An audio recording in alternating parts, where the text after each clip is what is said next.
नमस्कार दोस्तों, कैसे हैं आप लोग? अच्छे होंगे, शानदार होंगे आप लोग। और लीजिए, शानदार सेशन को हम लोग देते हैं अंजाम आज भी। बहुत अच्छा सेशन आप लोगों का। Set number 261 number set. और लीजिए पहला क्वेश्चन पहला क्वेश्चन क्या है जरा एक बार देख लीजिए आप लोग। पहला क्वेश्चन देख लीजिए क्या है। किसी लिफ्ट में बैठा हुआ व्यक्ति को अपना भार कब अधिक मालूम पड़ेगा? एक बात बताइएगा, लिफ्ट में एक आदमी बैठा हुआ है, उसका भार कब उसको अपना भार अधिक मालूम पड़ेगा? तो कहिएगा कि लिफ्ट में कंडीशन हम लोग पढ़ते हैं। देखिए, जब लिफ्ट विरामा अवस्था में होता है तो लिफ्ट में रखी वस्तु के भार में कोई परिवर्तन नहीं होता है। तब आपका भार W बराबर mg के बराबर। अगर लिफ्ट एक समान वेग से ऊपर जाए या एक समान वेग से नीचे आए तो लिफ्ट में रखी वस्तु के भार में कोई परिवर्तन नहीं होगा। यहाँ भी क्यों? क्योंकि एक समान वेग के लिए त्वरण का मान 0 होता है। अगर लिफ्ट एक समान त्वरण से ऊपर जाता है तो लिफ्ट में रखी वस्तु के भार में वृद्धि होती है। अगर लिफ्ट एक समान त्वरण A से नीचे आता है तो लिफ्ट में रखी वस्तु के भार में क्या आती है? कमी आती है। तो यही तो बातें हैं आपका। किसी लिफ्ट में बैठा हुआ व्यक्ति को अपना भार कब अधिक मालूम पड़ेगा? तो कहिएगा कि किसी लिफ्ट में बैठे हुए व्यक्ति को अपना भार कब अधिक मालूम पड़ेगा? तो जब लिफ्ट त्वरित गति में ऊपर जा रही हो। कहिएगा सही बात है। जब त्वरित गति में ऊपर जा रही है तो लिफ्ट में रखी वस्तु के भार में क्या होगा? जब यहाँ पर होगा भार में कमी, यहाँ पर कहिएगा भार में कमी कह दीजिएगा, भार में कमी। एक समान वेग से ऊपर जा रही है तो कहिएगा भार में कोई परिवर्तन नहीं, भार में कोई परिवर्तन नहीं, कोई परिवर्तन नहीं होगा, कोई परिवर्तन नहीं, परिवर्तन नहीं होगा। जब लिफ्ट एक समान वेग से क्या करे? ऊपर जाए चाहे नीचे आए।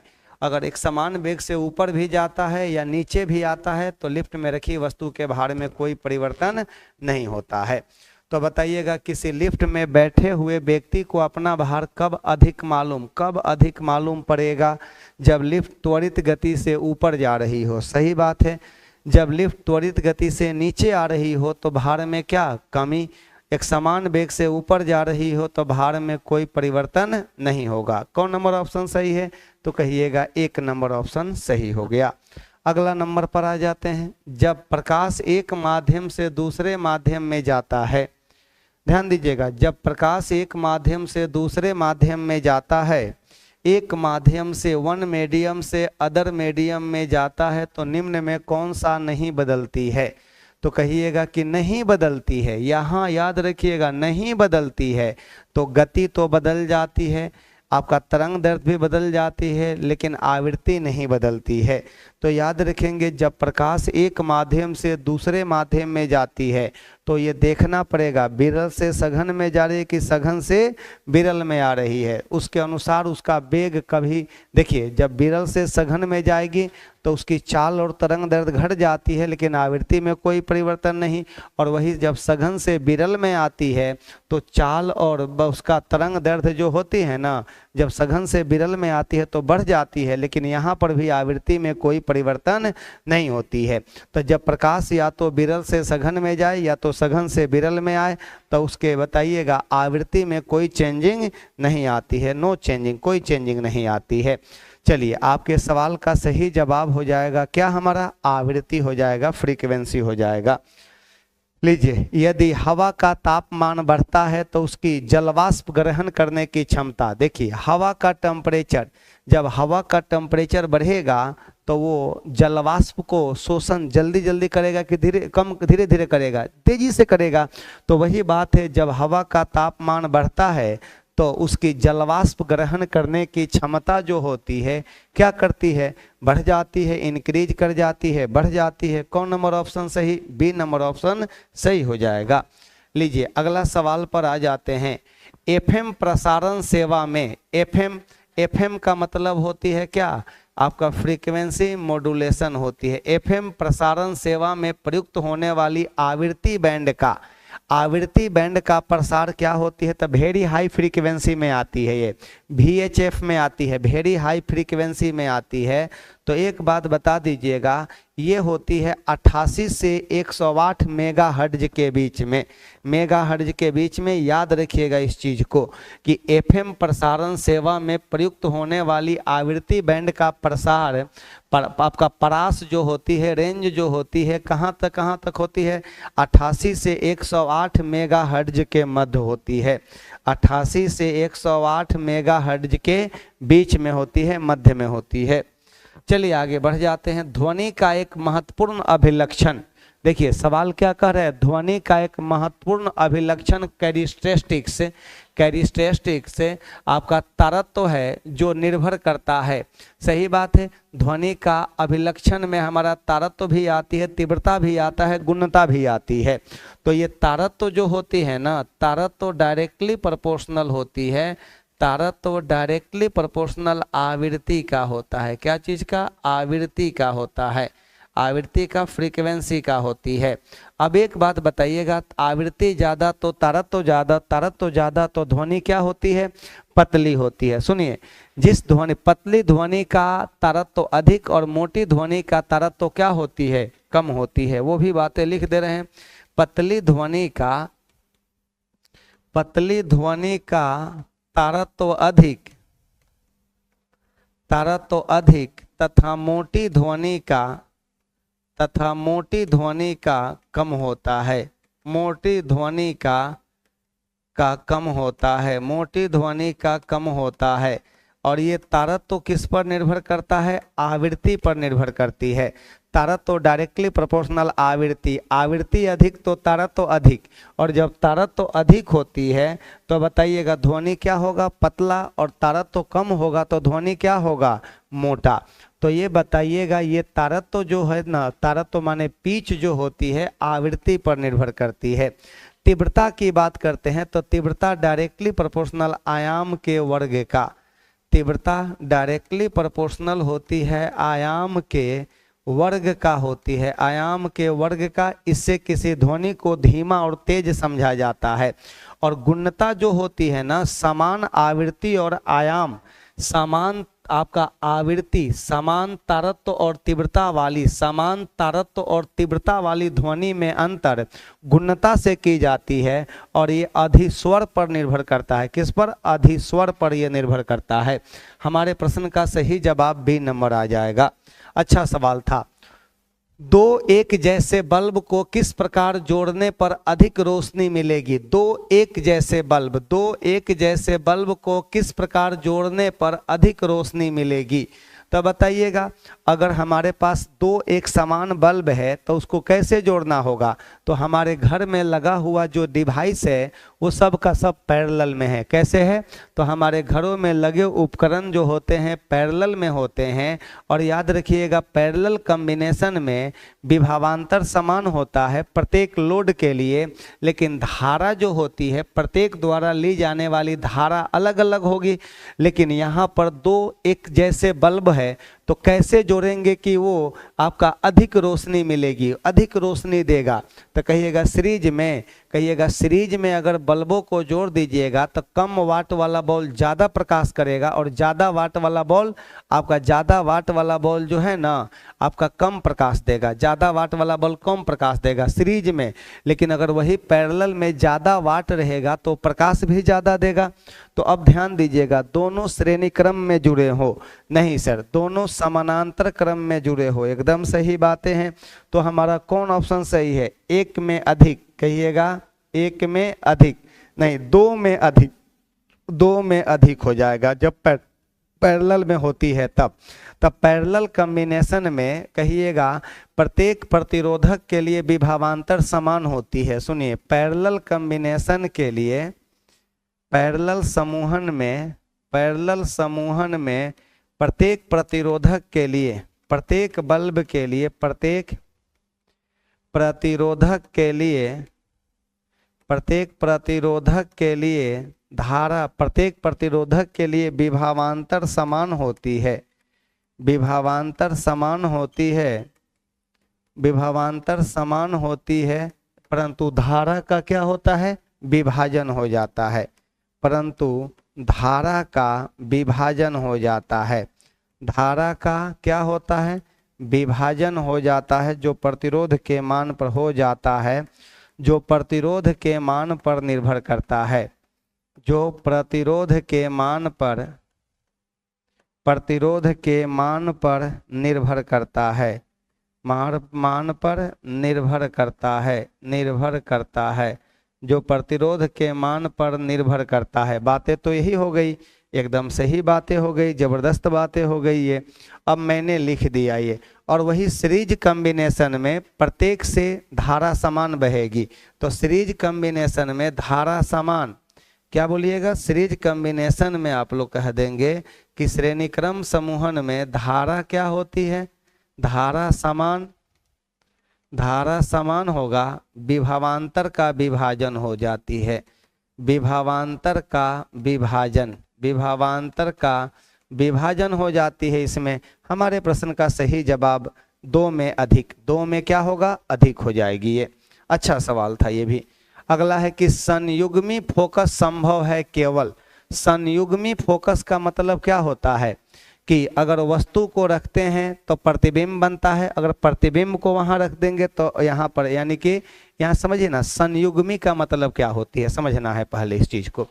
जैसे हम यहाँ पर कह दे रहे हैं कि ये अवतल दर्पण हो गया, कौन दर्पण, अवतल दर्पण, सुनिएगा, ये अवतल दर्पण हो गया, ये हो गया मुख्य अक्ष हो गया कौन अक्ष हो गया, ये हमारा मुख्य अक्ष हो गया, यहाँ पर P हो गया, यहाँ पर F हो गया और यहाँ पर हमारा C हो गया। तो जब हम लोग वस्तु को अनंत पर रख देंगे तो कहाँ बनेगा प्रतिबिंब, तो कहिएगा F पर बनेगा, और जब वस्तु को F पर रखिएगा तो प्रतिबिंब कहाँ बनेगा, अनंत पर बनेगा, अनंत पर। तब बताइएगा वाइस वर्सा हो रहा है कि नहीं। जब हम लोग वस्तु को C पर रख देते, देखिए जब वस्तु को F पर रखते हैं तो कहाँ बनेगा प्रतिबिंब, अनंत पर, और जब हम लोग अनंत पर वस्तु को रखते हैं तो प्रतिबिंब कहाँ बनेगा, फोकस पर बनेगा। तो ये किसमें संभव है, इसी को संयुग्मी फोकस कहा जाता है, इसी को संयुग्मी फोकस के नाम से जाना जाता है। कौन फोकस, संयुग्मी फोकस के नाम से जानते हैं। तो हम लोग कह सकते हैं संयुग्मी फोकस जो होती है ना, संयुग्मी फोकस संभव है, किसमें संभव है, तो कहिएगा ये संभव जो होती है आपका अवतल दर्पण में, किसमें होती है, अवतल दर्पण में होती है, अवतल दर्पण में। लेकिन अगर देखा जाए तो हम लोग उत्तल लेंस में भी इसको संभव मान सकते हैं, मोस्टली अवतल दर्पण में होती है ये, किसमें, अवतल दर्पण में, और उत्तल लेंस में भी होती है, लेकिन अवतल दर्पण में ज़्यादा देखने को मिलता है। यह प्रकाश के अगर देखा जाए वस्तु और प्रतिबिंब की स्थिति आपस में बदली जा सकती है, कहिएगा वस्तु और प्रतिबिंब की स्थिति, कहिएगा वस्तु तथा प्रतिबिंब की स्थिति, प्रतिबिंब की स्थिति, वस्तु तथा प्रतिबिंब की स्थिति, प्रतिबिंब की स्थिति आपस में बदली जा सकती है, आपस में बदली जा सकती है, बदली जा सकती है, आपस में बदली जा सकती है। यही तो बातें हैं हमारा। जब हम लोग वस्तु को अनंत पर रख देते हैं तो प्रतिबिंब फोकस पर, जैसे कहिएगा अवतल दर्पण के सामने, अवतल दर्पण के सामने, सामने जब वस्तु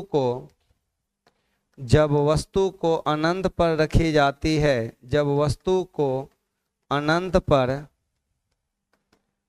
रखी जाती है, रखी जाती है, अनंत पर रखी जाती है, तो उसका प्रतिबिंब, तो उसका प्रतिबिंब जो होती है, उसका प्रतिबिंब मुख्य फोकस पर बनती है, मुख्य फोकस पर बनती है, बनती है। और जब वस्तु को मुख्य फोकस पर रखते हैं, और जब वस्तु को और जब वस्तु को मुख्य फोकस पर रखते हैं, मुख्य फोकस पर रखते हैं, पर रखते हैं, तो प्रतिबिंब, तो प्रतिबिंब अनंत पर बनती है, अनंत पर बनती है, अनंत पर बनती है। यही तो है, इसी को तो, इसी कंडीशन को तो संयुग्मी कहा जाता है, संयुग्मी फोकस कहा जाता है। समझ गए बात ना। तो ये बताइए कौन सा दिखाएगा? उत्तल दर्पण। ये तो हमेशा काल्पनिक प्रतिबिंब बनाता है, ये तो नहीं होगा, अवतल दर्पण होगा। संयुग्मी फोकस दूरी अवतल दर्पण में और लेंस में, उत्तल लेंस में भी हो सकता है। किसमें? उत्तल लेंस में भी हो सकती है।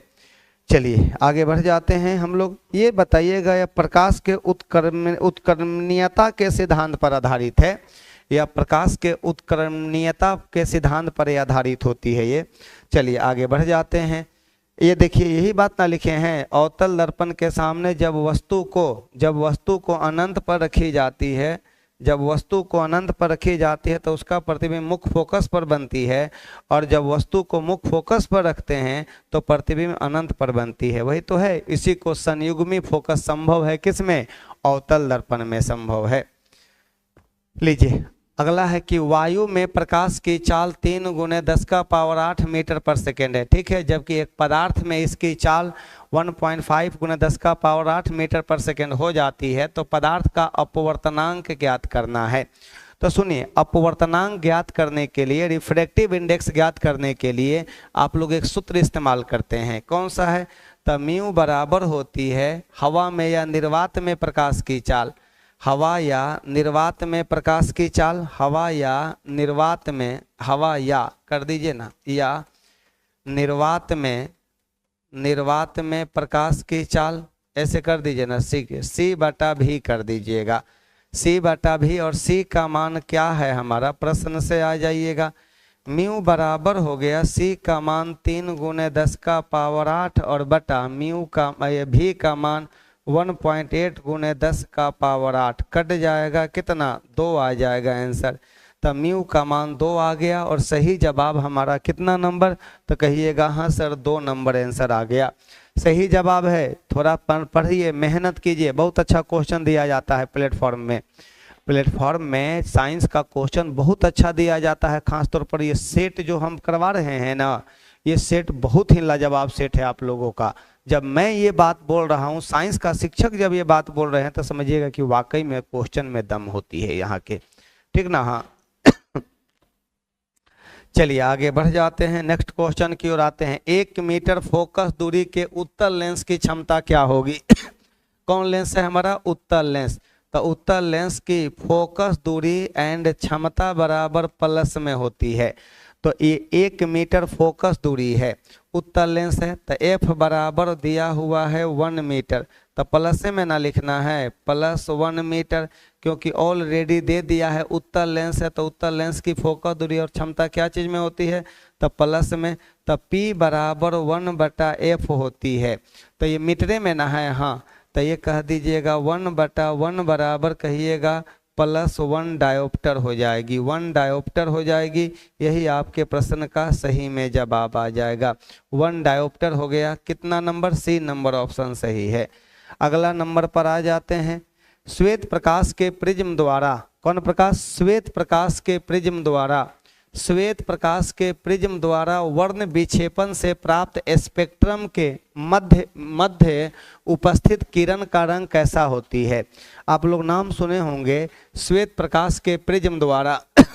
सुनिए, ये तो बातें आप समझ गए हैं कि यहाँ पर जो स्पेक्ट्रम, जो आपका वर्ण स्पेक्ट्रम से प्राप्त वर्ण विक्षेपण से प्राप्त स्पेक्ट्रम के मध्य में, तो इसमें 7 गो रंग होती है, VIB GYOR, और इसका बीच वाला रंग पूछ रहा है। तो बीच वाला रंग कौन सा होगा?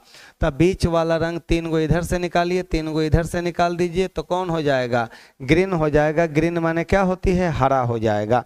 ग्रीन का मतलब क्या? हरा हो जाएगा। सही जवाब हमारा ये नंबर हो जाएगा, ग्रीन हो जाएगा। तो कोई है ऑप्शन ग्रीन? हाँ, ग्रीन तो है, यहाँ पर बन गया आपका आंसर। यहाँ पर अगले नंबर पर आ जाइए, 11 नंबर सवाल आ जाइएगा। अच्छा सवाल है ये भी। एक विद्युत चालक में 1 एम्पियर की विद्युत धारा बह रही है, कोई तार है उसमें 1 एम्पियर की धारा बह रही है, ठीक ना। प्रति सेकंड समय भी दे दिया, बहने वाले इलेक्ट्रॉन की संख्या कितनी होगी? तो 1 एम्पियर की धारा बह रही है, तो प्रति सेकंड कह रहा कि प्रति सेकंड इलेक्ट्रॉन की संख्या आपसे पूछ रहा है। प्रति सेकंड किसकी संख्या? इलेक्ट्रॉन की संख्या आप लोगों से पूछ रहा है कि कितनी होगी। प्रति सेकंड इलेक्ट्रॉन की संख्या। सुनिए, ये सूत्र लगा दीजिएगा, हम जो बतला रहे हैं ना वो सूत्र लगा दीजिए, डायरेक्ट बन जाएगा। Q बराबर NE से, Q बराबर NE से, तो N बराबर कहिएगा Q बटा E और Q के जगह पर IT बटा E लिख दीजिएगा। यही सूत्र हो गया। अगर धारा दिया है तो धारा के रेस्पेक्ट में निकाल दीजिए। अगर धारा दिया हुआ है तो अगर कह दिया कि एक तार है, इस तार से इतना एम्पियर की धारा इतना समय तक बहती है, तो उतना समय में कितना इलेक्ट्रॉन इससे प्रवाहित हुआ ये निकाल दीजिए। नहीं तो कह देंगे कि एक पदार्थ पर 2 कूलम का धन आवेश है, 2 कूलम का ऋण आवेश है, कितना हूँ आवेश हो, कोई भी चार्ज हो, तब बताइए Q का मान यहाँ भर दीजिएगा और यहाँ इलेक्ट्रॉन पर आवेश का जो मान है वो मान भर दीजिएगा, बन जाएगा आपसे। तो देखिए यहाँ पर धारा का मान दिया हुआ है, तब प्रश्न से आ जाइएगा। तो N बराबर हो गया 1 और गुने 1, समय दिया है प्रति सेकंड ना, और बटा 1.6 गुने 10 का पावर -19 हो गया यहाँ पर। और इसको इससे भाग दिया जाएगा, तो इसको इससे भाग दे देंगे तो 0.625 और गुने 10 का पावर 19 हो जाएगी। ऊपर जाएगा तो 19 ना, और यहाँ पर 6.25 गुने 10 का पावर कितना 18 हो गया। यही हमारे प्रश्न का रियल में जवाब आ गया। तो लो भाई मेरे, कौन सा जवाब आ गया? ये C नंबर ऑप्शन सही है। लीजिए अगले नंबर पर आते हैं। विद्युत ऊर्जा तुल्य होती है। कौन ऊर्जा है? विद्युत ऊर्जा। तब विद्युत ऊर्जा किसके तुल्य होती है? सुनिए, हम यहाँ पर बताने जा रहे हैं विद्युत ऊर्जा। जैसे देखिए V बराबर होता है W बटा Q, V बराबर W बटा Q हो गया, V बराबर W बटा Q हो गया। तो यहाँ से अगर हम निकालेंगे W बराबर V गुने Q हो गया, इसी को आप लिख सकते हैं और कर ये देखिए W बराबर V गुने I गुने T कर दीजिएगा, VIT कर दीजिएगा। अच्छा है, W बराबर इसी को लिख सकते हैं यहाँ पर V के जगह पर IR, तो I² RT कह दीजिएगा। I² RT जूल, ये भी हो जाएगा, सब जूल में रहेगा। सब क्या चीज़ में रहेगा? ये सब का सब हमारा जूल में रहेगा। ये तो देख लीजिए, सब हमारा जूल में रहेगा, ये भी हमारा जूल में रहेगा। ठीक ना, ये भी हमारा जूल में ही रहेगा, ये भी हमारा जूल में ही रहेगा। चाहे आप इसी को और कर ऐसे लिख सकते हैं कि यहाँ पर W बराबर या H बराबर, W बराबर H भी लिख सकते हैं। W के जगह पर क्या लिख सकते हैं? H भी लिख सकते हैं, H भी। W बराबर H, W बराबर क्या? H भी लिख सकते हैं। या आप ये भी कह सकते हैं, जूल का नियम जब पढ़िएगा ना, जूल का नियम, जूल का नियम भी पढ़िएगा तो वही मिल जाएगा। H डायरेक्टली प्रोपोर्शनल क्या चीज़ के? I² के, H डायरेक्टली प्रोपोर्शनल R के, H डायरेक्टली प्रोपोर्शनल किसके होता है? T के, और तीनों को मिला दीजिएगा तो H बराबर I² RT हो जाएगा, जूल हो जाएगा। तो वही बतवाना आ गया। और यहाँ पर H बराबर I² R के जगह पर P गुने T जूल भी लिख सकते हैं, और नहीं तो आप इसी को H बराबर यहाँ पर P के जगह पर V गुने I गुने T जूल भी लिख सकते हैं। आपका ये सब का सब सही है। जो आपको देना है, जैसे आपको सोचना है ऐसे सोचना है ऐसे सोचिए, ऐसे सोचना है ऐसे सोचिए, तो ऐसे ही सोचिएगा आप लोग। धारा के मान को दुगुना कर देंगे तो उत्पन्न उष्मा का मान को गुना 4 गुना हो जाएगा। तो आपको जैसे थिंकिंग करना है वैसे थिंकिंग कीजिए। हमारा काम है आपको थिंकिंग के डेवलप, आपके सोच को बढ़ा देना, तभी IT के बराबर हो जाएगा। क्या यह भी होगा? I² T² R नहीं, I² RT रहता तो हो जाता, IRT नहीं होगा ये। चलिए बन गया। यहाँ पर एक आवेशित, एक गतिमान आवेशित कण उत्पन्न करता है। सुनिए, एक गतिमान आवेशित कण जो होती है विद्युतीय क्षेत्र और चुंबकीय क्षेत्र दोनों उत्पन्न करता है। जैसे कि स्थिर आवेश केवल विद्युतीय क्षेत्र उत्पन्न करता है। यहाँ लिख दे रहे हैं, स्थिर आवेश जो होती है, स्थिर आवेश केवल विद्युतीय क्षेत्र उत्पन्न करता है, केवल विद्युतीय क्षेत्र उत्पन्न करता है। उत्पन्न करता है, जबकि गतिशील आवेश जो होती है, गतिशील आवेश विद्युतीय क्षेत्र तथा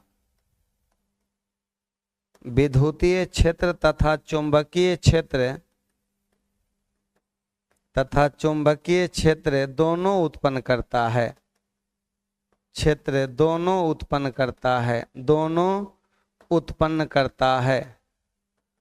उत्पन्न करता है, विद्युतीय क्षेत्र भी उत्पन्न करता है और साथ साथ कौन क्षेत्र, चुंबकीय क्षेत्र भी उत्पन्न करता है।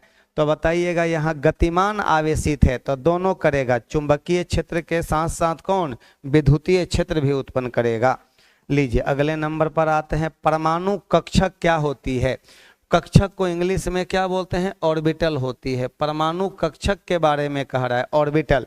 तो कहिएगा ऑर्बिट नहीं है, ऑर्बिटल है। तो कहिएगा नाभिक के चारों ओर का वह क्षेत्र, कक्षक जो होती है नाभिक के चारों ओर का वह क्षेत्र जहां मैक्सिमम इलेक्ट्रॉन पाए जाने की संभावना व्यक्त की जाती है।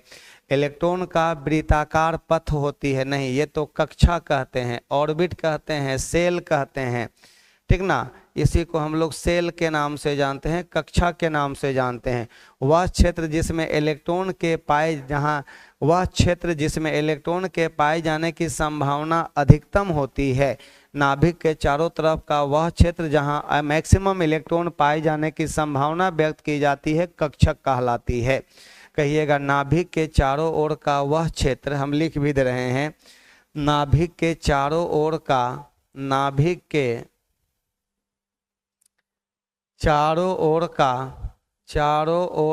वह क्षेत्र जहां अधिकतम इलेक्ट्रॉन पाए जाने की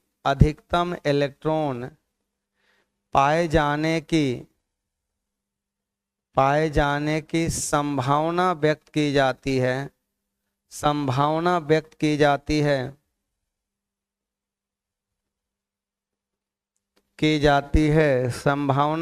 की जाती है, कोमा कक्षक कहलाता है, कक्षक कहलाता है, ऑर्बिटल कहलाता है, ऑर्बिटल कहलाता है, कक्षक कहलाता है। सही तो बात हो गया, कक्षक कहलाता है। क्या कहलाता है, कक्षक कहलाता है। चलिए बातें क्लियर हो गई यहाँ पर। अब लीजिए आगे बढ़ जाते हैं हम लोग। क्या है भाई आगे में, एक तत्व X क्लोरीन के साथ मिलकर एक यौगिक HCl बनाता है। तत्व X को आवर्त सारणी के बाईं ओर रखा गया है। किधर है, बाईं ओर। बाईं ओर माने धातु है, उधर धातु है, ठीक ना। बाईं ओर रखा गया है। निम्नलिखित में कौन सा कथन तत्व X के लिए सही है। तो क्या बनाता है तो कहिएगा HCl बनाता है। तो ये बताइएगा HCl बनाता है तो इसकी संयोजकता और इसकी संयोजकता, तो इसकी संयोजकता जरूर एक होगा, इसकी संयोजकता एक होगा तब ना ये इसके पास आया। तो ये जरूर हमारा हो जाएगा HCl के जगह पर NaCl हो जाएगा। N क्या है, तो हमारा धातु है, N क्या है, धातु है हमारा। और ये बना लेता है NaCl बना लेता है। क्या बना लेगा, NaCl बना लेती है। इसमें एक संयोजी इलेक्ट्रॉन होता है, सही बात तो है। सोडियम की बात करते हैं तो इसका जो इलेक्ट्रॉनिक विन्यास होती है EC 2, 8 और 1 होती है। बताइए संयोजी इलेक्ट्रॉन कितना होता है इसमें, संयोजी इलेक्ट्रॉन की संख्या बराबर कितना बोलिएगा, तो कह दीजिएगा 1 होती है। संयोजी इलेक्ट्रॉन की संख्या कितनी है, 1 होती है। और बाकी सब कोर इलेक्ट्रॉन होती है ना। हाँ, तो इसमें एक संयोजी इलेक्ट्रॉन होता है, सही है। यह धातु है और ठोस है, यह अधातु है और गैस है, गलत हो गया। यह अधातु है और गैस है, दोनों सेम ऑप्शन हो गया, दोनों सेम ऑप्शन है, ये दोनों सही है 1 और 2 सही है, 1 और 2 सही है। तो कौन सा सही होगा हमारा, तो ये देखिए भाई मेरे 1 और 2 सही होगा। तो ये दोनों का दोनों हमारा देखिए 15 नंबर का केवल 3, तो कह रहा है कि कौन सही है, तो कहे केवल 3 सही है, गलत है। केवल 1, 2 और 3 आपका केवल 4 सही है, गलत हो गया। इसमें से कोई नहीं होगा, इनमें से कोई नहीं होगा। E नंबर ऑप्शन सही होगा। कौन नंबर होगा, E नंबर ऑप्शन यहाँ के हिसाब से आपका सही हो गया। समझ गए ना बात? हाँ, यहाँ से हमारा ई नंबर ऑप्शन सही हो गया। अधातु है और गैस है, अधातु है और गैस है, तो अधातु है और गैस है के बारे में कह रहा है ना। तो एक बात बताइएगा, 72 कक्षा में 1 इलेक्ट्रॉन भी कह रहा है ना यहाँ पर। सुनिए, यहाँ पर अगर हम लोग सोडियम ले लेते हैं तब, और बताइएगा हाइड्रोजन अगर ले लीजिएगा, अगर यही हमारा हाइड्रोजन बन जाएगा, सुनिए यहाँ ध्यान दीजिएगा, इस मामले में आप ये भी समझ सकते हैं HCl, तो इसके जगह पर H लिख सकते हैं, तो H लिख सकते हैं, तो ये बनाता है क्या, हमारा HCl बनाता है, HCl बनाती है। तो बताइएगा हाइड्रोजन, हाइड्रोजन की बात करते हैं तो हाइड्रोजन हमारा गैस में आती है ना, हाइड्रोजन हमारा किस में आती है, गैस में आती है। अगर यहाँ पर अगर लेना होगा, अगर हाइड्रोजन लीजिएगा, ये नहीं कहना है कि सिखा रहे हैं आपको हम, अब ये निर्भर करता है कि आयोग इसका आंसर क्या देता है ठीक ना, आयोग इसका आंसर क्या देता है। तो निम्नलिखित में कौन सा तत्व X के लिए सही है, बाईं ओर होती है। एक तत्व X क्लोरीन के साथ मिलकर एक यौगिक XCl बनाता है, XCl बनाता है, XCl। तो देखिए, अगर मान कर चलिए कि यहाँ पर ये हमारा ये हाइड्रोजन है, तो ये इसका संयोजन, यह धातु है और ठोस है, यह अधातु है और गैस है, तो आखिरकार एक ही गुना कोई होगा जी, कोई एक ही गुना होगा। तो अब ये बता दीजिएगा, इसमें सही जवाब जो होगा, एक तत्व X क्लोरीन के साथ अभिक्रिया मिलकर एक यौगिक HCl बनाता है। निम्नलिखित में कौन सा कथन गलत है, इसमें एक संयोजी इलेक्ट्रॉन होता है, यह धातु है और ठोस है, तो बताइएगा यह अधातु है और गैस है, तो नहीं, यहाँ पर आप लोग यही वाला आंसर लेकर बनाइएगा, सोडियम वाला ही लेकर बनाइएगा। अगर हाइड्रोजन वाला लेकर बनाइएगा तो हमारा 1, 2 और 3 तीनों का तीनों सही होगा, 1, 2 और 3 तीनों सही होगा। लेकिन हम लोग अगर सोडियम वाला, आखिरकार एक ही ना कोई लेना होगा, आखिरकार आपको कोई एक ही लेना पड़ेगा यहाँ पर। तथा तो X को आवर्त सारणी में बाईं ओर रखा गया है, उसको भी तो बाईं ओर ही रखा गया है, उसको भी तो बाईं ओर ही रखा गया है। तो यहाँ पर एक तत्व X क्लोरीन के साथ मिलकर एक यौगिक HCl बनाता है, तत्व X को आवर्त सारणी में बाईं ओर रखा गया है, तो X में कौन हो सकता है, तो ये हमारा अधातु है, ये हमारा क्या है, अधातु है, ये हमारा अधातु है। अगर इसको मानकर बनाइएगा तो यह एक अधातु है और गैस है, यह एक अधातु है और गैस है, दोनों ऑप्शन में तो सेम है ना हो गया जी। तो यहाँ से ऑप्शनों से हटा दीजिए, सेम ऑप्शन है, ये कहिएगा सेम ऑप्शन है, सेम ऑप्शन, सेम ऑप्शन है, ये हमारा सेम ऑप्शन है दोनों का दोनों। तो यहाँ तो भाई दोनों का दोनों तो सेम ऑप्शन है, तो चारों तो होना चाहिए ना यहाँ पर, तो केवल चार उपरोक्त में से एक से अधिक, इनमें से कोई नहीं, उपरोक्त में से एक से अधिक केवल केवल दिया हुआ है, तो केवल केवल दिया है, तो ई नंबर ऑप्शन कर दीजिए। हम आपको सिखा दिए कि कैसे होगा, ये दोनों सेम ऑप्शन दे दिया गया है, ठीक ना। हाँ, आगे बढ़ जाते हैं। निम्नलिखित में से किसकी ऑक्टेन संख्या शून्य होती है, किसकी ऑक्टेन संख्या शून्य होती है, आइसो ऑक्टेन का नहीं, 100 होती है, इसका नियो ऑक्टेन का, एन ऑक्टेन का, एन हेप्टेन का होती है, एन हेप्टेन का आपका ऑक्टेन संख्या शून्य होती है। तो कहिएगा नहीं, सब का ऑक्टेन संख्या होती है, कहिएगा उपरोक्त में से कोई नहीं होगा, उपरोक्त में से कोई नहीं होगा। एक बात बताइएगा, ऑक्टेन संख्या की बात करते हैं और नोकिंग जो होती है, नोकिंग, ये नोकिंग में और ऑक्टेन नंबर में उल्टा संबंध होती है, ऑक्टेन नंबर में उल्टा संबंध होती है। तो ऑक्टेन नंबर शून्य वाला कौन हो जाएगा, तो एन हेप्टेन हो जाएगा, एन हेप्टेन का ऑक्टेन संख्या, n heptane, n heptane, heptane का HEPTAN, हेप्टेन का ऑक्टेन नंबर बराबर, ऑक्टेन नंबर बराबर होती है 0 होती है, एन हेप्टेन का ऑक्टेन नंबर 0। अगर एन हेप्टेन रहता तब हम लोग एगो ऑप्शन हम लोग दे सकते थे। तो एन हेप्टेन का ऑक्टेन नंबर अगर पूछा जाए तो क्या बोलिएगा, एन हेप्टेन का ऑक्टेन संख्या 0 होती है, किसका, एन हेप्टेन का, एन हेप्टेन का ऑक्टेन संख्या 0 होती है। एन हेप्टेन का ऑक्टेन संख्या, तो बताइए इसमें से कोई नहीं होगा, इनमें से कोई नहीं होगा, ठीक ना। हाँ, एन हेप्टेन का ऑक्टेन संख्या शून्य होती है। और याद रखिएगा ऑक्टेन संख्या जितना ज़्यादा होगी आपका, और पेट्रोल की गुणवत्ता को, पेट्रोल की गुणवत्ता लिख दे रहे हैं, पेट्रोल की गुणवत्ता को ऑक्टेन नंबर में व्यक्त करते हैं, ऑक्टेन नंबर में व्यक्त करते हैं।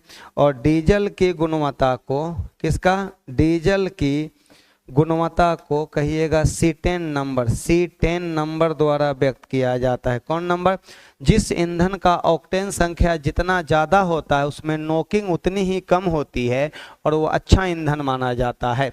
इनमें से कोई नहीं होगा। अगर 0 कहा जाए तो इसका होता है एन हेप्टेन का ऑक्टेन नंबर 0 होती है। बॉयल के नियम का समीकरण क्या है, बॉयल के नियम का समीकरण, ये क्या नवीन सर का चैनल है,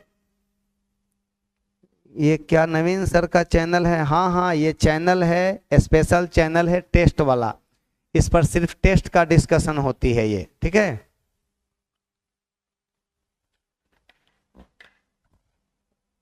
अब ध्यान दीजिएगा यहाँ पर बॉयल का नियम हम लिख दे रहे हैं। बॉयल का नियम अगर पूछ दिया जाए कि बॉयल का नियम क्या है, तो आप कह दीजिएगा बॉयल के नियम में, यहाँ पर ऐसे कर दीजिएगा, V और P में उल्टा संबंध होती है नियत ताप पर, नियत ताप पर होती है। नियत ताप पर किसी गैस की निश्चित मात्रा का जो आयतन होती है उसके दाब का उल्टा होता है। तो हम लोग यहाँ से लिख सकते हैं, इसलिए V1/V2 बराबर P2 बटा P1 लिख सकते हैं ना। यहाँ से आप V बराबर K/P लिख दीजिएगा, K/P। तो यहाँ से और लिख सकते हैं PV बराबर क्या, K, PV बराबर K, और K हमारा क्या है, कांस्टेंट है, K हमारा क्या है, तो ये कह दीजिएगा ये कांस्टेंट होती है, ये कांस्टेंट होती है, नियतांक होती है। ये K क्या है, कांस्टेंट है, डेट मीन्स नियतांक होती है, ये कांस्टेंट होती है, तब ना हम लोग कह देते हैं। तो एक बात बताइए, ऐसा कोई ऑप्शन है, कहिएगा कि dP/P, तो ये हमारा dP/P, dP/P का मतलब हो गया, ठीक है, dP/P, तो इसका कहाँ जाएगा, ऊपर चला जाएगा, यानी कि dP/P बराबर dV माइनस dV/V कह रहा है, नहीं, ये तो होगा नहीं हमारा, ये तो कैंसिल कर दीजिएगा। dP/P बराबर प्लस dV/P कह रहा है, प्लस dV/P, और नहीं सर ये हमारे आंसर सही हो जाएगा, लेकिन उतना डीप आपसे नहीं पूछेगा, इतना आपसे डीप नहीं पूछेगा, ये बहुत ज़्यादा गहराइयों में ले जाकर पूछा है। काइनेटिक थ्योरी ऑफ गैसेस को यहाँ पर लाकर इस्तेमाल किया है। सिंपली आपसे पूछेगा कि बॉयल के नियम में नियत रहने वाली राशि कौन है, बॉयल के नियम में नियत रहने वाली राशि तापमान है। कहेंगे कि नियत तापमान पर किसी गैस की निश्चित मात्रा का दाब और उसके आयतन का गुणनफल एक नियतांक होता है, कांस्टेंट होता है। यहाँ से ये बातें जो लिखा हूँ मैं ना, ये बातें इंपॉर्टेंट बातें हैं, ये बातें नहीं है, इस पर ज़्यादा ध्यान नहीं दीजिएगा, इस पर ज़्यादा ध्यान दीजिएगा। ये दोनों के बीच में ग्राफ खींचिएगा, तो ये ग्राफ खींचिएगा V में और 1/P में तो सीधा आएगा, लेकिन V में और खाली P में ग्राफ खींचिएगा तो हाइपरबोला आएगा। कैसा आएगा, हाइपरबोला आएगा। हम सब बातें लिख दिए यहाँ पर। लीजिए, कॉपर सल्फेट के विलयन में Na2CO3 मिलाने पर निम्नलिखित में कौन से उत्पाद प्राप्त होते हैं। तो कॉपर सल्फेट के विलयन में Na2CO3 मिलाने पर कौन सा उत्पाद प्राप्त होती है। तो ये कह दीजिएगा इसमें क्या क्या मिलता है। तो यहाँ पर हम लोग कह देंगे, यहाँ पर ये देखिए, basic copper carbonate, sodium sulphate और CO2। कॉपर सल्फेट का विलयन हो गया, कॉपर सल्फेट CuSO4, और प्लस में कह दीजिएगा यहाँ पर Na2CO3 और प्लस जल इसमें मिला दीजिएगा तो ये क्या बन जाता है, CuOH का होल ट्वाइस इंटू यहाँ पर कह दीजिएगा CuOH का whole twice copper basic copper carbonate कह रहा है। तो लो भाई CuOH का होल ट्वाइस और इंटू CuCO3 और प्लस में बन जाएगा सोडियम सल्फेट Na2SO4 और प्लस में बन जाएगा क्या हमारा CO2 दे देता है, CO2 दे देता है, यही तो बनेगा। इसको बैलेंस कर दीजिएगा, बन जाएगा आपका प्रश्न का सही जवाब हो जाएगा। कोई है ऑप्शन ऐसा तो कहिएगा हाँ CuSO4 और यहाँ पर बेसिक कॉपर कार्बोनेट, इसी को ना बोलते हैं बेसिक कॉपर कार्बोनेट कहते हैं, इसी का नाम है basic copper carbonate, copper carbonate के नाम से जानते हैं। Basic copper carbonate sodium sulphate और CO2 देती है। कौन ऑप्शन है हमारा, 1 नंबर ऑप्शन सही होगा, 1 नंबर ऑप्शन सही होगा। अच्छा सवाल था ये। डैश डैश के अलावा अधातुएं विद्युत के कुचालक होते हैं। सही बात है, अधातु विद्युत का कुचालक होता है, लेकिन किसको छोड़कर, तो ग्रेफाइट को छोड़कर। ग्रेफाइट जो होती है अधातु है और ये हमारा है विद्युत का क्या होता है, सुचालक होता है, गुड कंडक्टर होती है। हमारे प्रश्न का सही जवाब कौन सा आ गया, C नंबर ऑप्शन आ गया। लीजिए अगला है आपका 6 to 8 9 10th के लिए साइंस का आप लोगों का बैच भी चल रहा है और साइंस का बैच में अगर पढ़ ले रहे हैं तो ये क्वेश्चन एकदम फुटबॉल नजर आएगा आपको, एकदम फुटबॉल, माने कि वो क्वेश्चन जो एग्जाम में छप रही है। कल दरोगा का एग्जाम था, कल दरोगा का एग्जाम में जो मैंने कॉन्सेप्ट आपको दिया था, कुछ हमारे स्टूडेंट ऐसे थे जो कहे थे कि सर जो पढ़ाए थे उसी टाइप का रिएक्शन भी पूछा था, जैसे कि PbNO3 को जब गर्म करेंगे तो PbO बनता है, NO2 बनता है और ऑक्सीजन गैस देती है। तो हम बैलेंस करने के लिए जो सिखाए थे वही आया था क्वेश्चन, उसी टाइप का। थॉमसन का मॉडल भी आया था जो मैंने बताया था, कूट बनाकर पूछा गया था। चलिए एस्पिरिन क्या है, तो कल भी बताए थे एस्पिरिन, तो कहिएगा एसिटाइल सैलिसिलिक अम्ल को एस्पिरिन कहते हैं और ये जो होती है बुखार को और दर्द को ठीक करता है।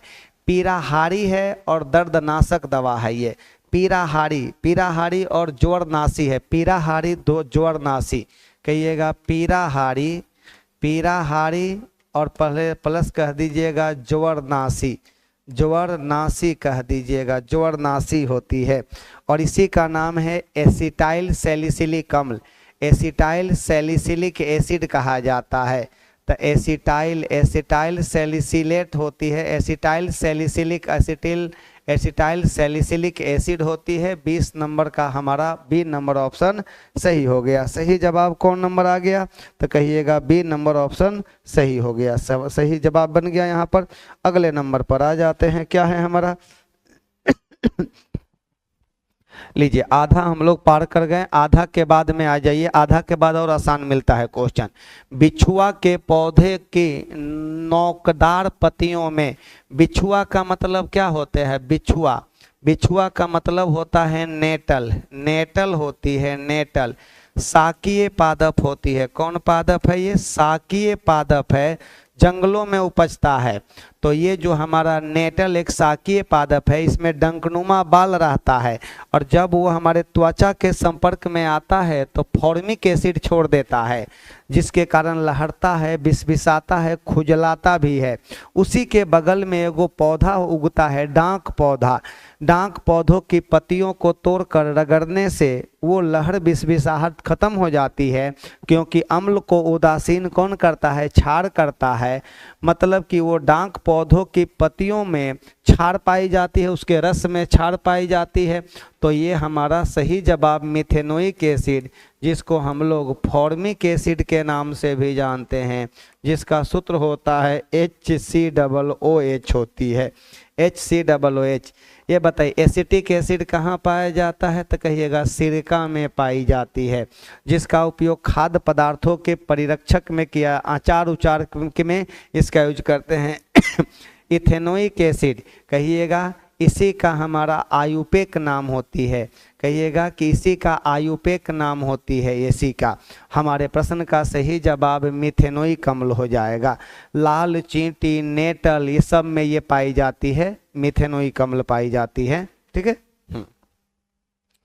लीजिए आप लोग जवाब भी थोड़ा बहुत देते रहिए। निम्नलिखित में कौन सा यौगिक अमोनियम क्यूप्रस क्लोराइड के साथ लाल अवक्षेप नहीं देता है? तो याद रखिएगा, अमोनियम क्यूप्रस क्लोराइड के साथ ये हमारा एसिटिलीन भी दे देता है। एसिटिलीन लाल अवक्षेप देता है, एसिटिलीन लाल अवक्षेप देता है। यहाँ पर हमारा क्या है, तो इसका नाम हो गया C3H4 होती है, तो इसको कह देते हैं प्रोपाइन, PROPYNE, प्रोपाइन होती है। प्रोपाइन भी दे देती है। यहाँ पर इसका नाम क्या बोलिएगा, तो कहिएगा 1 2 3 4, इसी को कह दीजिएगा आप लोग, क्या बोल दीजिएगा इसको, तो कहिएगा C4 हो गया और H को हो गया 3 और 3 6 हो गया, तो H6 हो गया। तो इस पर तोड़िए तो CnH2n -2 पर तोड़ कर देखिए तो कहिएगा C4 और यहाँ पर कहिएगा 4 दूना, तो कहिएगा 2 गुने 4 -2 बराबर क्या हो जाएगा, C4H6 हो जाएगा।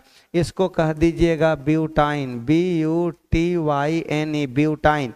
तो ये नहीं देता है, ये लाल अवक्षेप नहीं देता है। कौन, ब्यूटाइन, जिसको कहते हैं हम लोग ब्यूटाइन के नाम से जानते हैं, ये नहीं देता है। बाकी सब देगा हमारा, ये एसिटिलीन भी देगा कौन देगा, एसिटिलीन भी देगा, C∼C और यहाँ पर H और यहाँ पर भी H, और उसको भी तोड़िएगा। और इसका तो हम लोगों का ब्रेक डाउन कर है ही है। यहाँ पर ये नहीं देता है लाल अवक्षेप, किसके साथ, अमोनियम क्यूप्रस क्लोराइड के साथ लाल अवक्षेप, रेड प्रिसिपिटेट नहीं देती है। लीजिए अगले नंबर पर आ जाते हैं। ये लीजिए अगला है, निम्नलिखित में आंसू गैस कौन सा है? आंसू गैस कौन सा है? ये आंसू गैस है? कहिएगा नहीं सर ये विषैला गैस है, ये हमारा कहिएगा फॉस्जिन विषैला गैस है। फॉस्जिन, फॉस्जिन जो है ये विषैली गैस है, ये विषैली गैस है ये ठीक ना, आपका विषैली गैस है। यहाँ पर ये आंसू गैस में ये आता है, क्लोरोपिक्रीन आती है, क्लोरोपिक्रीन आती है। आंसू गैस में यही हमारा आता है क्लोरोपिक्रीन, क्लोरोपिक्रीन आ जाती है, आंसू गैस में आ जाती है क्लोरोपिक्रीन। CHLOROPI, पिक्रिन, PICRIN, पिक्रिन, क्लोरोपिक्रीन होती है, क्लोरोपिक्रीन, CHLOROPICRIN की पिक्रिन, क्लोरोपिक्रीन होती है आंसू गैस। CHLOROPICRIN पिक्रिन होती है, टीयर गैस होती है, आंसू गैस होती है ये। ठीक है, आगे बढ़ जाते हैं लीजिए अगले नंबर पर आ जाते हैं। आगे बायोलॉजी की दुनिया में हम लोग अब इन कर गए हैं। अग्नाशय रस इंटेस्टाइनल जूस की बात करते हैं, कौन सेक्रेशन करता है? तो अग्नाशय रस जो होती है, इंटेस्टाइनल जूस जो होती है, सक्कस इंटेरिकस द्वारा स्रावित, सक्कस इंटेरिकस कहते हैं इंटेस्टाइनल जूस को। अग्नाशय आपका इंटेस्टाइनल जूस माने आंत रस की बात करते हैं, इंटेस्टाइनल जूस की बात करते हैं, तो ये बताइएगा सिक्कम द्वारा स्रावित होती है। किसके द्वारा? सिक्कम द्वारा, सिक्कम होती है, ये सिक्कम के द्वारा स्रावित होती है तो इंटेस्टाइनल जूस का स्राव कौन करता है? सिक्कम करता है कि क्रेक्सफ? नहीं, पाइलोरी ग्लैंड्स करती है। बताइएगा कौन करता है? अग्नाशय रस का स्राव कौन करता है? अग्नाशय रस का स्राव कौन करता है? बोलिए फटाफट जवाब दीजिए।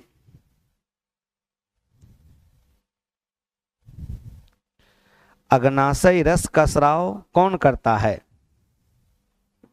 नहीं पता चला तो कहिएगा सिक्कम करता है, सिक्कम करती है। चलिए अग्नाशय रस में एंजाइम पाई जाती है, इसमें एंजाइम पाई जाती है, तो कहिएगा एंजाइम, भोजन, अंतिम भोजन का पाचन की क्रिया, भोजन पचाने वाला एंजाइम उपस्थित होती है इसमें, और वो एंजाइम का नाम क्या है? एस्मेल। क्या बोलते हैं? एस्मेल। मिलेगा क्वेश्चन तो बताएंगे एस्मेल के बारे में आप लोगों को। ठीक ना। हाँ, स्मेल के बारे में आप लोगों को बताएंगे जब मिलेगा तब।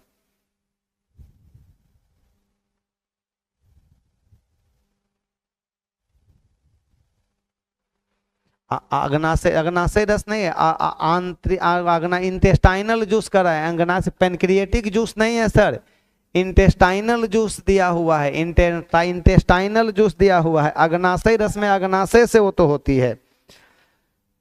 चलिए, इंटेस्टाइनल जूस दिया हुआ है। इंटेस्टाइनल जूस का स्राव कौन करता है? तो बन गया आपका सिक्कम करती है। लीजिए अगले नंबर पर आ जाते हैं। अगले नंबर पर आ जाइए, जवाब दे दीजिए आप लोग, कौन सा होगा?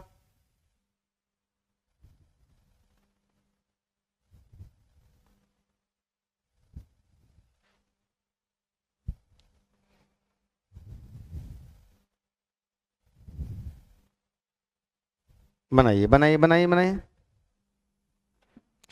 श्वास नली, श्वास नली की लंबाई कितनी होती है? श्वास नली का मतलब ट्रैकिया की लंबाई पूछ रहा है। ट्रैकिया की लंबाई ये तो याद रखिएगा 10 से 12 सेंटीमीटर होती है। अगर कभी कभी पूछ दिया जाएगा कि ओइसोफेगस की लंबाई, ओइसोफेगस का मतलब क्या होती है? ओइसोफेगस कहिएगा भोजन नली की लंबाई। अगर वही पूछ दिया जाए भोजन नली की लंबाई, भोजन नली की लंबाई, ओइसोफेगस की बात किया जाए, ओइसोफेगस, ओइसोफेगस की लंबाई पूछ दिया जाए तो लगभग 25 सेंटीमीटर, लगभग 25 सेंटीमीटर होती है, 25 सेंटीमीटर। लेकिन यहाँ श्वास नली की लंबाई पूछ रहा है तो याद रखिएगा 10 से 12 सेंटीमीटर होती है, ट्रैकिया जिसको कहते हैं। किस क्रिया द्वारा जड़ों द्वारा अवशोषित जल तथा खनिज लवण पत्तियों तक पहुँचते हैं? किस क्रिया द्वारा जड़ों द्वारा अवशोषित जल तथा खनिज लवण पत्तियों तक पहुँचते हैं? वाष्पोत्सर्जन।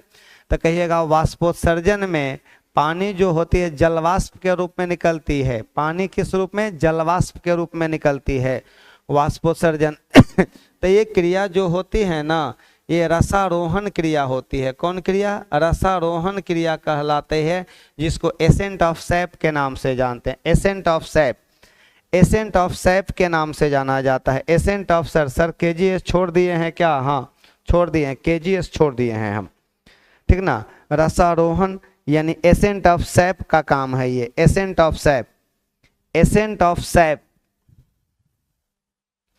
तो बताइए फटाफट, इसका सही जवाब मिल गया, एसेंट ऑफ सैप होती है। कहिएगा एसेंट ऑफ सैप, इसी को कह दीजिएगा ASCENT, एसेंट ऑफ सैप के नाम से जाना जाता है। यही है। वाष्पोत्सर्जन में कहिएगा पानी जो होती है जलवाष्प के रूप में बाहर आती है वाष्पोत्सर्जन में। इसका मापन पोटोमीटर से किया जाता है। ट्रैफिक पुलिस किसको कहा जाता है? ट्रैफिक पुलिस का मतलब क्या हो गया? कहने का मतलब कि किसी ट्रैफिक के पास में कोई पुलिस है, उधर से आदमी को इकट्ठा कर लिया, उधरों से इकट्ठा कर लिया, इधरों से इकट्ठा कर लिया, और तब कहता है कि तुम सब लोग इकट्ठा हो गया ना, अब लो जिसको जिधर जाना है जाओ। तब इसी को हम लोग, ये काम कौन करता है? ये हमारा गोल्जी बॉडी करता है। गोल्जी बॉडी को traffic police, signal of traffic police के नाम से जानते हैं इसको। माइटोकॉन्ड्रिया को power house of the cell कहते हैं, इसको कहते हैं power house of the cell कहते हैं, ऑफ द सेल कहते हैं। चाहे इसको कहिएगा अद्भुत अंगक कहते हैं। इसका खुद का राइबोसोम और डीएनए होती है। राइबोसोम को प्रोटीन निर्माण का कारखाना कहते हैं, प्रोटीन निर्माण का कारखाना कहा गया है, कारखाना, प्रोटीन निर्माण का कारखाना कहते हैं इसको, ठीक है। हाँ, किसको? राइबोसोम को। लेकिन आपका ट्रैफिक सिग्नल के नाम से किसको जाना जाता है? आपका ट्रैफिक सिग्नल गोल्जी बॉडी को कहा जाता है, गोल्जी निकाय को कहा जाता है। चलिए अच्छा बात है। ये लीजिए 28 नंबर सवाल का जवाब दे दीजिएगा। द्विगुणित माने डिप्लॉयड है, कौन है हमारा? डिप्लॉयड दिया हुआ है, द्विगुणित, डिप्लॉयड, DIPLOID, डिप्लॉयड होती है। डिप्लॉयड माने 2n होती है। डिप्लॉयड 2n कौन हमारा होती है? जाइगोट होती है। और स्पर्म और ओभा जो होती है हेप्लॉयड होती है। स्पर्म एंड ओभा बराबर होती है हैप्लॉइड होती है, HAPLOID हैप्लॉइड होती है, N होती है ये। तो बताइएगा द्विगुणित गुरु बीजाणु, अरे बाबा आ गया, एक दिन और बताए थे, गुरु बीजाणु मातृकोश से सीधे ही द्विगुणित भ्रूण कोश के निर्माण को क्या कहा जाता है? इसी को तो कहा जाता है कि द्विगुणित बीजाणुता कहा जाता है, द्विगुणित बीजाणुता कहा जाता है। आपका डिप्लोस्पोरी कहते हैं, डिप्लोस्पोरी का नाम दिया गया, ये टर्मोलॉजी है इसका, याद रखिएगा इसको, टर्मोलॉजी होती है, ये टर्मोलॉजी है। ये बताइएगा ये हमारा क्या होती है? जाइगोट, जाइगोट होती है, जिसको हम लोग युग्मनज के नाम से जानते हैं। और ये दोनों का दोनों युग्मक हो गया, दोनों का दोनों क्या हो गया? युग्मक, युग्मक हो गया, दोनों का दोनों युग्मक में आ जाएगा हमारा। अगला है कि प्रकृति में निम्नलिखित में से किस पौधे या जीव का मृदा विहीन सतह पर, मृदा विहीन सतह पर जीवित पाए जाने की सर्वाधिक संभावना है? तो भाई मृदा विहीन सतह पर कौन सा पौधा या जीव आपका जीवित पाए जाने की संभावना है? तो लाइकेन भी मिलेगा, मॉस भी मिलेगा, लेकिन फर्न और छत्रक मशरूम नहीं। तो कहीं मृदा विहीन सतह पर जीवित पाए जाने की सर्वाधिक संभावना है, ये दोनों होती है, ये दोनों होती है, दोनों का दोनों। तो 2 और 3 कोई ऑप्शन है? तो हाँ 2 और 3 हमारा ऑप्शन है, बी नंबर ऑप्शन सही, याद रखिएगा इस चीज को। अगला कि प्रकाश संश्लेषण में प्रकाश संश्लेषी शक्ति कौन है? प्रकाश संश्लेषी शक्ति आप लोगों से पूछ रहा है कि प्रकाश संश्लेषी शक्ति कौन सा है इसमें। तो कुछ नहीं करना है इसमें, थोड़ा सा दिमाग लगा देना है यहाँ पर आपको। देखिए हम जो बता रहे हैं उस चीज को समझिएगा।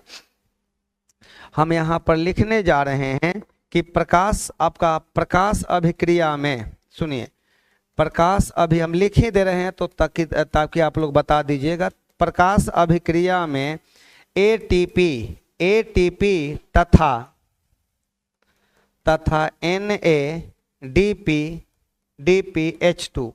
NADPH2 बनते हैं प्रकाश अभिक्रिया में। वही प्रकाश लाइट रिएक्शन होता है, वो डार्क रिएक्शन होती है, बनते हैं लाइट रिएक्शन में ये बनते हैं।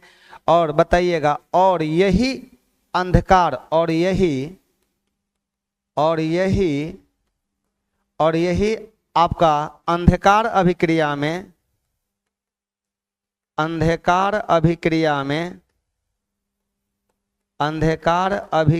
में और यही अंधकार अभिक्रिया में भोजन निर्माण के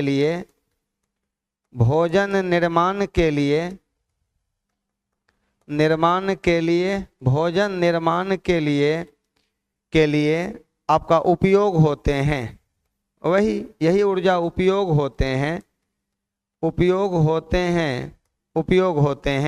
इसलिए दोनों मिलकर सिंथेटिक पावर कहलाते हैं,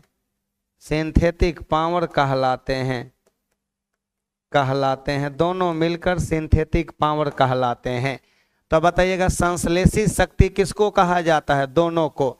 तो ये बताइएगा, यही हमारा सी नंबर ऑप्शन सही है। बहुत अच्छा सवाल, बहुत अच्छा सवाल राजू भैया, बहुत अच्छा सवाल था ये। हाँ अब लीजिए अगले नंबर पर आते हैं। तुलसी के पौधा का औषधीय महत्व निम्नलिखित की उपस्थिति के कारण है। तुलसी के पौधा का औषधीय महत्व, तो सही बात है, तुलसी के पौधा की बात किया जाए तो औषधीय महत्व किस किस क्षेत्र में? और कार्बनिक अम्ल के, तो कहिएगा कार्बनिक अम्ल के, तो नहीं सर, इसमें फिनॉल और फ्लेवोनाइड, फिनॉल और क्या होती है? फ्लेवोनाइड पाई जाती है, जो कि स्वास्थ्यकर होती है। खांसी उसी के समय जो आपका खरांश उरास होती है उसके लिए होती है। अगर देखा जाए तो और बहुत चीज़ों के लिए मायने होती है। कौन? तुलसी के पौधा का औषधीय महत्व, वही ना, पत्तियों को तोड़कर लोग काढ़ा बनाकर पीते रहते हैं। यानी कहने का मतलब ये होती है, इसमें यूजेनॉल भी होती है। क्या होती है? यूजेनॉल भी होती है। इसमें यूजेनॉल भी देखने को मिलेगी। इसमें क्या मिलती है? यूजेनॉल। क्या चीज? यूजेनॉल भी देखने को इसमें मिलती है। यूजेनॉल, यूजेनॉल भी इसी में देखने को मिलती है। यूजेनॉल भी होती है।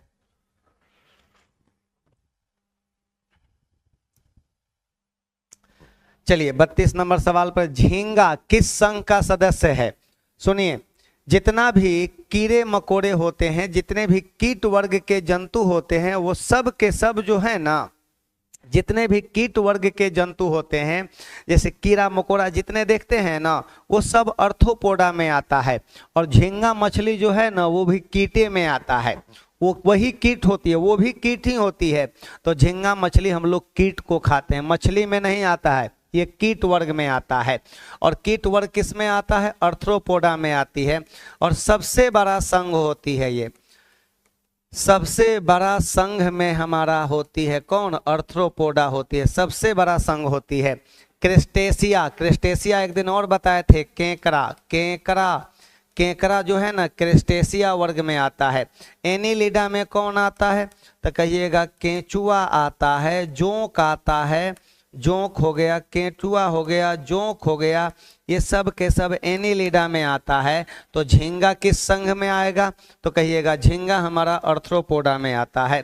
चलिए अगला सवाल बहुत अच्छा सवाल है। अगर आप लोग केमिकल नाम जानते होंगे विटामिन का तो बना दीजिएगा, नहीं जानते होंगे तो हम तो है नहीं हैं आपकी दुनियादारी के लिए। चलिए क्या है? थाइमीन किसका नाम है? विटामिन B1 का नाम है। बताइए, टोकोफेरॉल विटामिन ई का नाम है। विटामिन ई, विटामिन ई का नाम है, जिसको ब्यूटी विटामिन कहा जाता है। सुंदरता पैदा करने वाला विटामिन है ये, ब्यूटी विटामिन के नाम से जानते हैं। BEAUTY, ब्यूटी विटामिन के नाम से जानते हैं, इसको ब्यूटी विटामिन कहा जाता है। आपका नेप्थोक्विनोन, ये हमारा विटामिन के का नाम है। किसका है? विटामिन के का। ये रासायनिक नाम होती है और रक्त को थक्का बनने में मदद करता है। रक्त को थक्का बनने में मदद करता है, मदद करता है ये कौन? विटामिन के, जिसको कहा जाता है। ठीक है,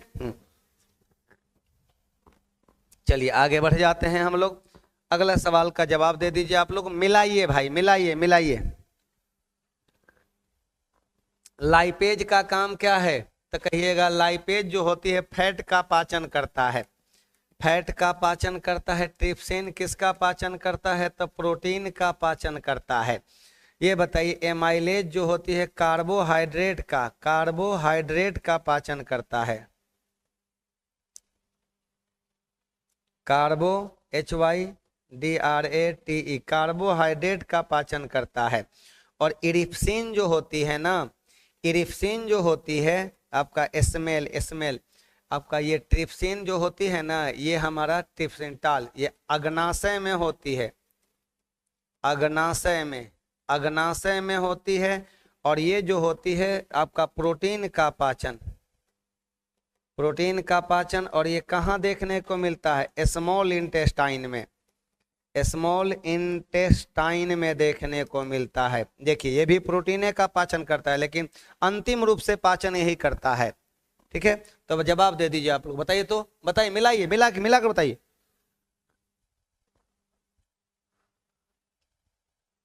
मिलाकर बताइए फटाफट। कह रहा है कि लाइपेज, देखिए प्रोटीन का पाचन वसा विघटक एंजाइम, तो इसकी मुलाकात 1 नंबर से, ये देखिए ये हमारा 4 नंबर के पास आ गया ये। तो पहला का 4 तो हो गया, बी नंबर ऑप्शन क्लियर हो गया हमारा, हो गया ना बी नंबर ऑप्शन क्लियर। तो भाई मेरा बी नंबर ऑप्शन एकदम क्लियर जवाब हो गया, यहाँ पर कोई दिक्कत नहीं ना, बी नंबर ऑप्शन हमारा एकदम क्लियर हो गया। तो बता दीजिएगा, बी नंबर ऑप्शन तो एकदम क्लियर है, बाकी सब हम लिख दिए हैं। ये कार्बोहाइड्रेट का पाचन कौन करता है? तो कहिएगा सी नंबर। तो कहिएगा कि यहाँ पर C का मुलाकात 1 से, तो C का मुलाकात 1 से तो है नहीं है, यहाँ पर एकदम है। चलिए एकदम हम सब बातें आप लोगों को स्पष्ट रूप से लिख दिए हैं। शुक्र जनन में अंतिम रूप से एक प्राथमिक, याद रखिएगा, शुक्र जनन में, शुक्र जनन का मतलब क्या होती है, तो कहिएगा स्पर्मेटोजेनेसिस। शुक्र जनन में अंतिम रूप से एक प्राथमिक आपका स्पर्मेटोसाइट से बने शुक्राणुओं की संख्या कितनी होती है, तो इसमें शुक्राणुओं की संख्या कितनी होती है, तो 4 गो होती है। स्पर्म की संख्या इसमें 4 गो होती है। शुक्राणुओं की संख्या कौ गो होती है इसमें, तो कहिएगा इसमें 4 होती है, 4 होती है इसमें। अगला है कि बाटुलिज्म क्या है, ये बारंबार क्वेश्चन पूछा हुआ है आप लोगों से, बहुत इंपॉर्टेंट है ये बातें, ये बहुत पुराना क्वेश्चन है बहुत पुराना क्वेश्चन है, बहुत पॉपुलर क्वेश्चन है ये। और बाटुलिज्म क्या है, तो कहिएगा भोज्य पदार्थ से होने वाला संक्रमण, नहीं, फूड पॉइजनिंग होती है, फूड पॉइजनिंग होती है ये फूड पॉइजनिंग में आती है, बाटुलिज्म होती है। फूड पॉइजनिंग जल जनित संक्रमक नहीं, फूड पॉइजनिंग में आती है। दूषित भोजन कर लीजिएगा ना, तो वो संदूषित जल से निम्नलिखित में कौन सा किस एक के सिवाय अन्य 3 रोग हो सकते हैं, अन्य 3 रोग, तो कौन कौन रोग है जी, ये हेपेटाइटिस ए, तो कहिएगा हेपेटाइटिस, तो भाई हेपेटाइटिस हो गया, जॉन्डिस हो गया, संदूषित भोजन करने से, संदूषित पानी पीने से, खराब पानी माने कि आपका अशुद्ध पानी पीने से, बैक्टीरिया किसी नल उल का पानी पी लीजिए कर लीजिए तो हेपेटाइटिस हो जाए, माने कि जॉन्डिस हो जाएगी। आपका टाइफाइड भी इसी का कारण है। टाइफाइड के लिए विडाल टेस्ट होती है, कौन टेस्ट, विडाल टेस्ट होती है, पूछता है ये विडाल टेस्ट किसके लिए किया जाता है, मिलेगा। और खसरा इसके लिए नहीं, खसरा का तो भाई हम लोग टीका लेते हैं, खसरा का टीका बच्चों को दिया जाता है, C नंबर ऑप्शन सही है। लीजिए, रक्त समूह O की माता का बच्चा, रक्त समूह O की माता का बच्चा रक्त समूह O का है, रक्त समूह O का है, तब बच्चों का पिता किस रक्त समूह का हो सकता है देखिए, तब माता का रक्त समूह O है और बच्चा का भी O आ गया, सुनिए O आ गया, तो O में कहिएगा I, और यहाँ पर भी क्या कहिएगा I, और यहाँ पर भी हो गया I, और यहाँ पर भी हो गया क्या I। और ये लीजिए, यहाँ पर ये इसके पास, ये इसके पास, ये इसके, यहाँ देखिएगा, तो ये हमारा इसके पास, ये हमारा इसके पास, ये हमारा इसके पास, देखिए ठीक है।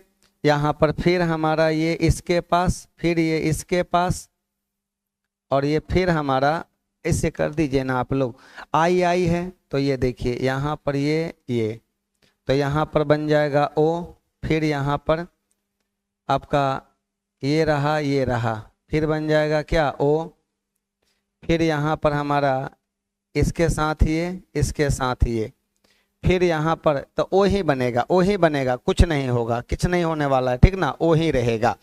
तो ये बताइएगा बच्चों में बच्चा, तब पिता का रक्त समूह भी क्या होगा, O होगा। अगर माता का A है और पिता का B है, तब बच्चों में संभावित ब्लड ग्रुप जो होगा AB और O होगा। जैसे देखिए, हमारा माता का A है और पिता का B है, माता का A पिता का B है, और ये बताइए, तो इसको कह दीजिएगा IA और I, यहाँ पर कह दीजिएगा IB, और यहाँ पर क्या बोलिएगा I कर दीजिएगा यहाँ पर। तो ये बताइए, यहाँ पर ये हो गया, यहाँ पर ये हो गया, यहाँ पर ये हो गया, यहाँ पर ये हो गया, तो ये बताइएगा क्या बन गया, यहाँ देखिए, यहाँ तो यहाँ पर AB बन जाएगा, AB बन जाएगा, यहाँ पर हो गया, तो यहाँ पर A बन गया, यहाँ पर हमारा B बन गया, यहाँ पर हमारा ये रहा, देखिए ये रहा और ये रहा, तो O बन गया, तो ABO ऐसे ही निकालना है आपको, ठीक ना। ऐसे ही किसी दिन अगर समय मिलेगा ना, तब ब्लड ग्रुप में माता का ब्लड ग्रुप ये है, पिता का ब्लड ग्रुप ये है, तब बच्चों में संभावित ब्लड ग्रुप कौन होगा ये मैं बता दूंगा। अगर वो अगर नहीं है तो भाई तो कुछ गड़बड़ हो सकता है, ठीक ना। हाँ, अब ध्यान दीजिएगा, लीजिए आपका है पेरिपेटस। पेरिपेटस किनका संयोजक है, पेरिपेटस जो है किसका संयोजक है? तब पेरिपेटस जो होती है एनीलिडा और अर्थोपोडा के बीच की कड़ी होती है। सरीसृप और स्तनधारियों के बीच की कड़ी का नाम क्या है? प्लेटिपस होती है। प्लेटिपस प्लेटिपस होती है, प्लेटिपस। और ये बता दीजिएगा ये प्लेटिपस, इसका कोई भी संयोजक कड़ी नहीं होती इसका। तो ये बताइए पेरिपेटस किनका कनेक्टिंग लिंक है? Peripatus connecting link, connecting, peripatus is the connecting link. इसको कह दीजिएगा कनेक्टिंग लिंक, कर दीजिएगा कनेक्टिंग लिंक।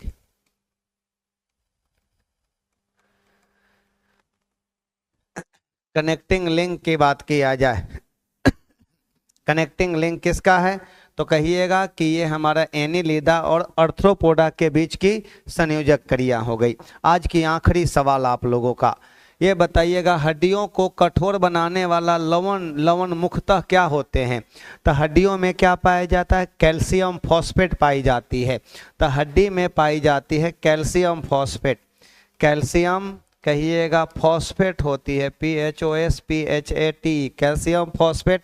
तो कैल्शियम मैग्नीशियम के फॉस्फेट, सोडियम मैग्नीशियम गलत हो गया यहाँ पर। ये बताइए कैल्शियम और मैग्नीशियम के आपका सल्फेट, कैल्शियम मैग्नीशियम के फॉस्फेट, ये फॉस्फेट है, यहाँ पर सल्फेट दिया हुआ है, गलत हो गया यहाँ पर। ये हमारा कैल्शियम मैग्नीशियम के, कैल्शियम और मैग्नीशियम के फॉस्फेट कर दीजिएगा। हाँ ठीक है, 40 नंबर। कैल्शियम और कैल्शियम फॉस्फेट होती है, तो कैल्शियम फॉस्फेट वाला ग्रुप वाला हमारा आंसर सही हो जाएगा। चलिए फिर मिलते हैं कल। तो देखिए कुछ क्वेश्चन फिजिक्स के अच्छे रहते हैं, कुछ बायोलॉजी के, जैसे अभी कनेक्टिंग लिंक देखे ना आप लोग, जिसमें बायोलॉजी का बहुत अच्छा क्वेश्चन था, ये कनेक्टिंग लिंक पूछती है। और बाकी रिप्रोडक्टिव सिस्टम का भी सवाल था। Okay bye, thank you thank you thank you, सभी को नमस्कार। रेगुलर प्रैक्टिस कीजिए ना, रेगुलर प्रैक्टिस कीजिएगा तो जरूर सफलता मिलेगी। अगर रेगुलरिटीज बनाकर रखिएगा तो बहुत अच्छा है, अगर रेगुलरिटीज बनाकर नहीं रखिएगा तब तो आपके लिए काल हो जाएगा, आपके लिए बहुत बड़ा काल हो जाएगी ये, ठीक ना। और हम चाहते हैं कि रेगुलरिटीज बनाकर रखिए आप। Thank you.